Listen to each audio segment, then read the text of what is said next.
Bonjour, aujourd'hui Merci Coach fait le point sur une technologie révolutionnaire qui va tout changer chez vous.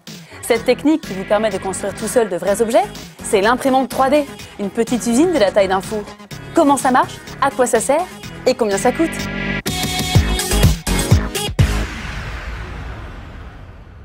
Dans les années 90, si on vous avait dit que votre vieille imprimante entrerait un jour dans la 3e dimension, vous ne l'auriez pas cru. Pareil pour Internet d'ailleurs, et Facebook, et téléphone portable, et Twitter. Waouh! Mais c'était super long les années 90 en fait. Concrètement, la photocopieuse tridimensionnelle, qu'est-ce que c'est?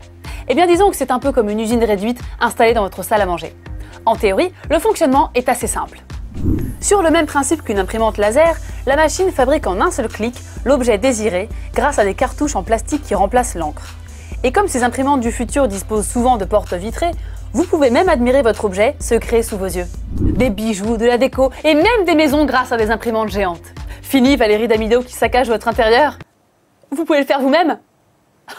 Certains experts pensent que l'impression 3D est la 3e révolution industrielle, avec un marché qui devrait peser près de 16 milliards de dollars d'ici 2018. Et si vous n'avez jamais suivi vos cours de techno, pardon monsieur Ferrat, et que vous ne savez pas dessiner vous-même vos objets en 3D, plusieurs sites comme Sketchfab ou Thingiverse proposent des modèles téléchargeables gratuitement du jeu d'échecs aux petits robots en plastique. Il y a de quoi se faire la main sur des petits objets du quotidien avec des modèles d'imprimantes familiales à partir de 600 €. Vous pouvez même personnaliser vos coques de smartphone avec Sculpteo, spécialiste français de l'impression 3D qui vient d'ouvrir en partenariat avec Orange une boutique en ligne pour faire fabriquer vos coques en relief. Mais pour l'instant, imprimer une tour Eiffel pour votre jardin, c'est pas encore gagné.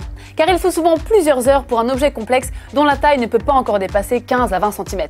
Pour faire forte impression, il faudra donc vous armer de patience. Mais on imagine déjà les innovations possibles dans la médecine par exemple. Récemment, un enfant atteint d'un cancer s'est vu remplacer une vertèbre par un implant 3D s'adaptant parfaitement à sa morphologie. Et des sociétés comme 3M proposent déjà la reproduction d'empreintes dentaires via des imprimantes 3D à partir d'images médicales. Le programme OralCare, lancé en partenariat avec Orange grâce à son expertise dans le domaine de l'e-santé, est une première mondiale qui devrait faciliter la vie des dentistes et des patients. D'ici quelques années, on devrait même arriver à fabriquer grâce à l'impression 3D des organes avec des cellules souches.